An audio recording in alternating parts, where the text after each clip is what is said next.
الحمدللہ والصلاة والسلام علی رسول اللہ۔ جن لوگوں کو نبی صلی اللہ علیہ وآلہ وسلم نے سخت سست کہا ان کے حق میں نبوی دعا۔ سوال کیا گیا ہے کیا یہ حدیث صحیح ہے؟ اے اللہ میں بشر ہوں، چنانچہ جس کسی مسلمان کو میں نے برا بھلا کہا ہے یا اس پر لعنت کی ہے یا اسے مارا ہے تو انہیں اس مسلمان کے لیے پاکیزگی کا باعث بنا دے۔ الجواب بعون اللہ سبحانہ وتعالی۔ اول، ہمارے نبی مکرم جناب محمد صلی اللہ علیہ وآلہ وسلم بردباری، تحمل مزاجی اور زبانی مٹھاس جیسی عظیم صفات سے متصف تھے۔ اللہ سبحانہ وتعالی نے آپ کی یہ خوبی قرآن کریم میں بیان کرتے ہوئے فرمایا فَبِمَا رَحْمَةٍ مِّنَ اللَّهِ لِنْتَ لَهُمْ وَلَوْ كُنْتَ فَظًّا غَلِيظَ الْقَلْبِ لَانفَضُّوا مِنْ حَوْلِكَ۔ اللہ کی رحمت سے ہی آپ ان کے لیے نرم خو ہوئے، اگر آپ سخت گو اور سنگ دل ہوتے تو وہ سب آپ کے ارد گرد سے تتر بتر ہو جاتے۔ سورہ آل عمران آیت نمبر 159۔ بلکہ رسول اللہ صلی اللہ علیہ وآلہ وسلم کی اس خوبی کا تذکرہ سابقہ کتب سماویہ میں بھی آیا ہے، جیسا کہ عبداللہ بن عمرو بن عاص رضی اللہ عنہ کہتے ہیں اللہ کی قسم آپ صلی اللہ علیہ وآلہ وسلم کی تورات میں بھی بعض وہ خوبیاں مذکور ہیں جو قرآن میں بیان ہوئی ہیں۔ وہ فحش گو نہیں ہوگا، نہ ہی سنگ دل، وہ بازاروں میں شور و غوغا نہیں کرے گا، نہ ہی برائی کا بدلہ برائی سے دے گا، بلکہ وہ درگزر اور معاف کرے گا۔ اس حدیث کو بخاری حدیث نمبر 2125 نے روایت کیا ہے۔ نیز صحابہ اکرام رضوان اللہ علیہم اجمعین نے آپ صلی اللہ علیہ وآلہ وسلم کی عملی زندگی کو انہی صفات سے مزین پایا، جیسا کہ سیدنا انس بن مالک رضی اللہ عنہ کہتے ہیں رسول اللہ صلی اللہ علیہ وآلہ وسلم گالی گلوچ فحش گوئی نہیں کرتے تھے اور نہ ہی لعنت بیچتے تھے، اور جب کسی کو ڈانٹ پلاتے تو فرماتے اسے کیا ہو گیا ہے، اس کی پیشانی خاک آلود ہو۔ اس حدیث کو بھی بخاری حدیث نمبر 6031 نے روایت کیا ہے۔ حتیٰ کہ بسا اوقات آپ صلی اللہ علیہ وآلہ وسلم نے مشرکوں کے بد دعا کے مستحق ہونے کے باوجود ان پر بد دعا نہیں کی، جیسا کہ جناب ابو ہریرہ رضی اللہ عنہ کہتے ہیں کہا گیا اے اللہ کے رسول مشرکین کے خلاف بد دعا کر دیجئے، تو آپ صلی اللہ علیہ وآلہ وسلم نے فرمایا مجھے لعنت کی صورت میں بد دعا کرنے والا بنا کر نہیں بھیجا گیا، بلکہ مجھے تو رحمت بنا کر بھیجا گیا ہے۔ اس حدیث کو امام مسلم حدیث نمبر 2599 نے روایت کیا ہے۔ دوم، سوال میں مذکور حدیث نبی علیہ الصلاۃ والسلام سے صحیح ثابت ہے۔ یہ روایت متعدد صحابہ اکرام سے منقول ہے، جیسے کہ ابو ہریرہ رضی اللہ عنہ کہتے ہیں کہ نبی علیہ الصلاۃ والسلام نے فرمایا اے اللہ جس کسی مومن کو میں نے برا بھلا کہا تو اسے اس مومن کے لیے روز قیامت تیرے قرب کا ذریعہ بنا دے۔ حدیث کے یہ الفاظ امام بخاری حدیث نمبر 6361 کے ہیں، ویسے اس حدیث کو مسلم حدیث نمبر 2601 نے بھی روایت کیا ہے۔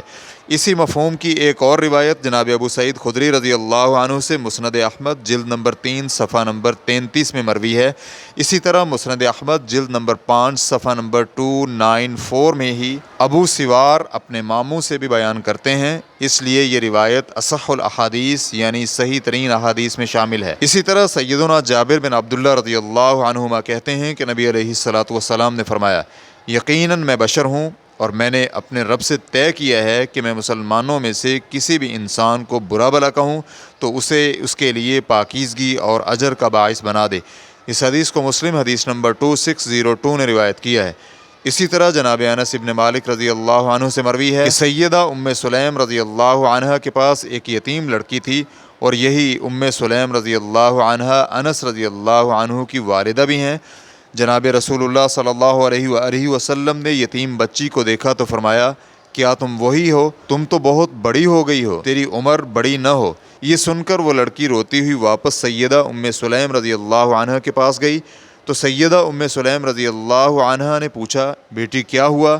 اس نے کہا نبی علیہ الصلاۃ والسلام نے مجھے بد دعا دی ہے کہ میری عمر زیادہ نہ ہو، اب میری عمر کسی صورت زیادہ نہیں ہوگی۔ تو سیدہ ام سلیم رضی اللہ عنہ سر پر جلدی سے دوپٹہ لپیٹے ہوئے نکلی اور رسول اللہ صلی اللہ علیہ وآلہ وسلم کے پاس حاضر ہوئیں۔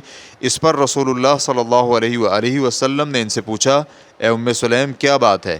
سیدہ ام سلیم رضی اللہ عنہ نے کہا اے اللہ کے نبی کیا آپ نے میری یتیم بیٹی پر بد دعا کی ہے؟ آپ نے پوچھا اے ام سلیم تمہارا کیا مطلب ہے؟ اس پر سیدہ ام سلیم رضی اللہ عنہ نے بتلایا میری بیٹی کا کہنا ہے کہ آپ نے دعا فرمائی ہے کہ اس کی عمر زیادہ نہ ہو۔ جناب انس رضی اللہ عنہ کہتے ہیں کہ یہ سن کر رسول اللہ صلی اللہ علیہ وآلہ وسلم مسکرا دیے اور فرمایا اے ام سلیم کیا تمہیں معلوم نہیں میں نے اپنے رب سے طے کرتے ہوئے یہ کہا ہوا ہے کہ میں ایک بشر ہوں، جس طرح ایک بشر خوش ہوتا ہے میں بھی خوش ہوتا ہوں، اور جس طرح بشر ناراض ہوتے ہیں میں بھی ناراض ہوتا ہوں۔ تو میری امت میں سے کوئی بھی آدمی جس کے خلاف میں نے بد دعا کی اور وہ اس کا مستحق نہ تھا تو اس دعا کو قیامت کے دن اس کے لیے پاکیزگی، گناہوں سے صفائی اور ایسی قربت بنا دے جس کے ذریعے سے تو اسے اپنے قریب فرما لے۔ اس حدیث کو امام مسلم حدیث نمبر 2603 نے روایت کیا ہے۔ سوم، یہ حدیث رسول اللہ صلی اللہ علیہ وآلہ وسلم کے حقوق میں غلو کرنے والے لوگوں پر رد ہے۔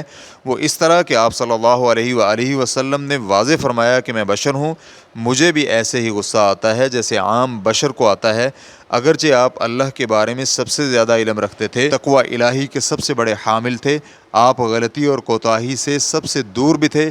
ہاں، آپ کا ذاتی اجتہاد معصوم عن الخطا نہیں تھا، آپ کے بشر ہونے کی وجہ سے شاذ و نادر صادر ہونے والی لغزشوں سے آپ معصوم نہیں تھے۔ تاہم اتنا ضرور ہے کہ آپ صلی اللہ علیہ وآلہ وسلم اپنی اجتہادی لغزش پر برقرار رہنے سے معصوم تھے۔ آپ کی لغزش کی اصلاح کے لیے فوری وحی نازل ہو جاتی تھی، البتہ غصے کی حالت میں برا بھلا کہنے کی صورت میں کسی دوسرے شخص کا حق متاثر ہو سکتا ہے، جیسے کہ یہاں مذکورہ حدیث میں ہوا ہے۔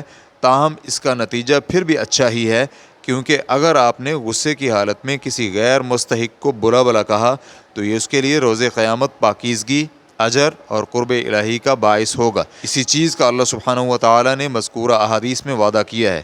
شیخ البانی رحمہ اللہ کہتے ہیں ہو سکتا ہے کہ کوئی شدید جذباتی اور ہوس پرست شخص ان احادیث کو رسول اللہ صلی اللہ علیہ وآلہ وسلم کی تعظیم کے نام پر مسترد کر دے اور یہ سمجھے کہ ایسی احادیث نبی علیہ الصلوۃ والسلام کی زبان پر آنا بھی ممکن نہیں، لیکن حقیقت یہ ہے کہ اس طرح صحیح حدیث کو مسترد کرنے کی کوئی گنجائش نہیں ہے، کیونکہ یہ حدیث بالکل صحیح ہے، بلکہ یہ روایت تو ہمارے ہاں متواتر کی حد تک پہنچی ہوئی ہے۔ اس لیے اس حدیث کو امام مسلم نے سیدہ عائشہ اور ام سلمہ رضی اللہ عنہما سے روایت کیا ہے، جیسے کہ ہم پہلے ذکر کرائے ہیں۔ اسی طرح یہ ابو ہریرہ اور جابر رضی اللہ عنہما سے بھی مروی ہے، نیز سلمان، انس، سمرہ، ابو طفیل سمیت ابو سعید خدری اور دیگر صحابہ اکرام سے بھی مروی ہے۔ اس کی تفصیلات کے لیے آپ کنز العمال جلد نمبر 2 صفحہ نمبر 124 دیکھ سکتے ہیں۔ یہ بات بھی ذہن نشین رہے کہ رسول اللہ صلی اللہ علیہ وآلہ وسلم کی شرعی طریقے سے تعظیم کا انداز یہی ہوگا کہ آپ صلی اللہ علیہ وآلہ وسلم سے جو کچھ بھی صحیح ثابت ہے اس کی سچے دل سے تصدیق کریں، تبھی ہم رسول اللہ صلی اللہ علیہ وآلہ وسلم پر کسی بھی کمی یا بیشی کے بغیر ایمان لا سکیں گے۔ لہذا آپ صلی اللہ علیہ وآلہ وسلم کتاب و سنت کی گواہی کے مطابق بشر ہیں، لیکن اس کے ساتھ ساتھ ساری بشریت کے سربراہ اور صحیح احادیث کی روشنی میں افضل ترین بشر بھی ہیں۔ آپ کی فضیلت پر آپ صلی اللہ علیہ وآلہ وسلم کی سیرت ساری زندگی واضح ترین گواہ ہے۔ اللہ تعالیٰ نے آپ کو ایسے اعلیٰ اخلاق اور بلند خوبیوں سے نوازا تھا کہ کسی بھی انسان کو یہ اخلاق اور خوبیاں میسر نہیں ہوئیں، بلکہ اللہ تعالیٰ نے خود ہی آپ صلی اللہ علیہ وآلہ وسلم کو مخاطب کرتے ہوئے سچ فرمایا وَإِنَّكَ لَعَلَىٰ خُلُقٍ عَظِيمٍ، اور بے شک آپ عظیم اخلاق کے مالک ہیں۔ سورۃ القلم آیت نمبر 4۔ ریفرنس کے لیے دیکھیے السلسلۃ الصحیحہ حدیث نمبر 84۔ چہارم، اہل علم نے مذکورہ حدیث اور دیگر اس جیسی احادیث کی اور اعلیٰ اخلاقیات و امت کے ساتھ شفقت پر مشتمل متواتر اور قطعی احادیث کے درمیان تطبیق بیان کرنے کی کوشش کی ہے، جیسے کہ امام نووی رحمہ اللہ کہتے ہیں یہ احادیث بیان کرتی ہیں کہ رسول اللہ صلی اللہ علیہ وآلہ وسلم کس قدر اپنی امت پر مہربان تھے، آپ اپنی امت کا کتنا بھلا کرتے تھے اور ان کی خیر خواہی کرتے تھے، نیز آپ اپنی امت کے لیے ہر مفید کام کی رغبت رکھتے تھے۔ یہ جو آخری روایت ہے یہ باقی مطلق روایات کی مراد بیان کرتی ہے اور واضح کرتی ہے کہ آپ صلی اللہ علیہ وآلہ وسلم کی بد دعا اس شخص کے لیے رحمت، کفارہ اور پاکیزگی جیسے دیگر فوائد کا باعث بنتی ہے، لیکن اس کی شرط یہ ہے کہ وہ مسلمان ہو اور بد دعا لعن طعن کا مستحق نہ ہو، کیونکہ رسول اللہ صلی اللہ علیہ وآلہ وسلم نے کفار اور منافقین کے بارے میں بھی بد دعا کی ہے اور ان کے بارے میں کی گئی بد دعائیں ان کے لیے رحمت نہیں بنیں۔ اگر اعتراض کرتے ہوئے کہا جائے کہ یہ کیسے ہو سکتا ہے کہ جو شخص بد دعا یا برا بلا کہلوانے یا لعن طعن کا مستحق ہی نہیں ہے تو آپ اس پر کیسے یہ سب کچھ کر سکتے ہیں، تو اس کا جواب وہی ہے جو علماء کرام نے دیا ہے۔ ان جوابات کا خلاصہ دو باتیں ہیں۔ پہلی بات، اس سے مراد ایسے لوگ ہیں جو اللہ تعالیٰ کے ہاں اور حقیقی طور پر برا بلا کہلوانے کے مستحق نہیں ہیں، تاہم ان کی ظاہری حالت ایسی ہے جن سے وہ برا بلا کہلوانے کے مستحق ٹھہرتے ہیں۔ تو اس صورت میں رسول اللہ صلی اللہ علیہ وآلہ وسلم کے سامنے شرعی اصولوں کی روح سے ان کی ظاہری حالت ہوتی ہے اور وہ سرزنش کے مستحق ٹھہرتے ہیں، لیکن حقیقی طور پر وہ ڈانٹ ڈپٹ اور برا بلا کہلوانے کا حقدار نہیں ہوتا، جبکہ آپ علیہ الصلاۃ والسلام ظاہری حالت دیکھنے کے مکلف ہوتے ہیں، جبکہ باطنی اور حقیقی امور تو اللہ تعالیٰ کے سپرد ہوتے ہیں۔ دوسری بات، رسول اللہ صلی اللہ علیہ وآلہ وسلم نے جن لوگوں کو بھی بد دعا دی ہے یا برا بلا کہا ہے وہ در حقیقت مقصود ہی نہیں ہوتا، بلکہ عرب کی عادت ہے کہ وہ ان الفاظ کو ان کے معانی ذہن میں رکھے بغیر اپنی گفتگو میں بولتے ہیں، جیسا کہ کہا جاتا ہے تربت یمینک، یعنی تیرا دایاں ہاتھ خاک میں مل جائے، عقرا حلقہ یعنی تباہ و برباد ہو اور گنجی ہو جائے، اور اس حدیث میں آیا ہے لا کبرت سنک، یعنی تیری عمر لمبی نہ ہو، اور اسی طرح جناب معاویہ رضی اللہ عنہ کی حدیث میں فرمایا لا اشبع اللہ بطنک، یعنی اللہ کرے تیرا پیٹ نہ بھرے۔ ان تمام تر محاوروں میں بد دعا مراد ہی نہیں لی جاتی، لیکن پھر بھی رسول اللہ صلی اللہ علیہ وآلہ وسلم کو خدشہ لاحق ہوا کہ کہیں یہ محاورے بولتے ہوئے قبولیت کا وقت نہ ہو، اس لیے رسول اللہ صلی اللہ علیہ وآلہ وسلم نے اللہ تعالیٰ سے دعا فرمائی کہ ایسے محاوروں کو بھی اللہ تعالیٰ رحمت، گناہوں کی بخشش، قرب الہی، اجر اور گناہوں سے پاکیزگی کا باعث بنا دے۔ آپ صلی اللہ علیہ وآلہ وسلم ان محاوروں کو بہت کم اور شاذ و نادر ہی استعمال کرتے تھے۔ آپ صلی اللہ علیہ وآلہ وسلم کی یہ خوبی تھی کہ آپ فحش گو، تکلف سے فحش گوئی کرنے والے نہیں تھے۔ آپ صلی اللہ علیہ وآلہ وسلم بہت زیادہ لعنت بھی نہیں کرتے تھے اور نہ ہی اپنی ذات کے لیے کسی سے انتقام لیتے تھے۔ اس بارے میں پہلے یہ حدیث گزر چکی ہے کہ لوگوں نے کہا اے اللہ کے رسول، قبیلہ دوس کے خلاف بد دعا کر دیں، تو آپ صلی اللہ علیہ وآلہ وسلم نے فرمایا اے اللہ دوس قبیلے کو ہدایت عطا فرما۔ نیز آپ صلی اللہ علیہ وآلہ وسلم اپنی قوم کے بارے میں فرماتے تھے اے اللہ میری قوم کو معاف فرما دے، یہ حقیقت سے آشنا نہیں ہے۔ ریفرنس کے لیے دیکھیے شرح مسلم جلد نمبر 16 صفحہ نمبر 152۔ اسی طرح ابن الاسیر رحمہ اللہ نے بھی ایک حدیث کی شرح میں مذکورہ اعتراض جیسے امور پر گفتگو کی ہے۔ آپ کہتے ہیں کہ نبی علیہ الصلاۃ والسلام کی جانب سے صادر ہونے والی دعا میں دو قول ہیں۔ پہلا قول، آپ صلی اللہ علیہ وآلہ وسلم کو سائل کی طمع اور پرزور سوال پر تعجب ہوا۔ دوم، جس وقت آپ صلی اللہ علیہ وآلہ وسلم نے اسے حرص اور لالچ میں ڈوبا ہوا دیکھا تو آپ علیہ الصلاۃ والسلام نے بتقاضۂ بشریت اس پر بد دعا فرما دی۔ اب ایک اور حدیث میں ہے کہ اے اللہ میں بشر ہوں، اس لیے اگر میں نے کسی کے خلاف بد دعا کی ہے تو میری بد دعا کو اس کے لیے رحمت بنا دے۔ ریفرنس کے لیے دیکھیے النہایۃ فی غریب الحدیث جلد نمبر 1 صفحہ نمبر 71۔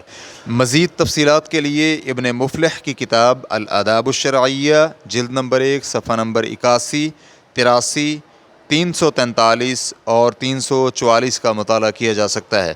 نصوص کے ظاہر سے یہی محسوس ہوتا ہے کہ ان میں مذکور لعنت، گالی اور مار پیٹ کا تذکرہ اگر ایسے لوگوں کے بارے میں ہے جو اس کے حقدار نہیں تھے تو وہ رسول اللہ صلی اللہ علیہ وآلہ وسلم کے ذاتی اجتہاد اور ظاہری علامات پر حکم لگانے کے قبیل سے ہے، لیکن حقیقت میں وہ شخص ان کا حقدار نہیں ٹھہرتا تھا۔ حکم اس لیے صادر ہوا کہ آپ صلی اللہ علیہ وآلہ وسلم بشر تھے اور غیب نہیں جانتے تھے، یا پھر یہ حکم بتقاضۂ بشریت غصے کی حالت میں صادر ہوئے ہیں، تو غصے کی حالت میں آپ صلی اللہ علیہ وآلہ وسلم کبھی کسی ایسے شخص پر بھی غضبناک ہو گئے جو حقیقت میں قصوروار نہیں تھا۔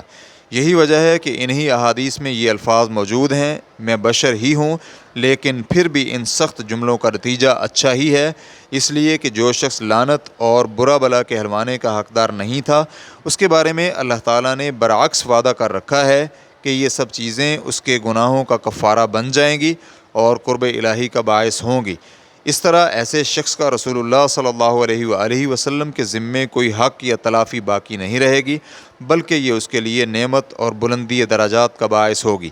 مزید تفصیلات کے لیے آپ دیکھ سکتے ہیں علامہ ذہبی کی کتاب سیر اعلام النبلاء جلد نمبر 3 صفحہ نمبر 123 تا 124، اسی طرح جلد نمبر 14 صفحہ نمبر 130۔ واللہ تعالی اعلم۔ اسلام QA ریکارڈنگز مؤسسۃ الشیخ محمد صالح المنجد، المملکۃ العربیۃ السعودیہ، فتویٰ نمبر 139912۔ والسلام علیکم ورحمۃ اللہ وبرکاتہ۔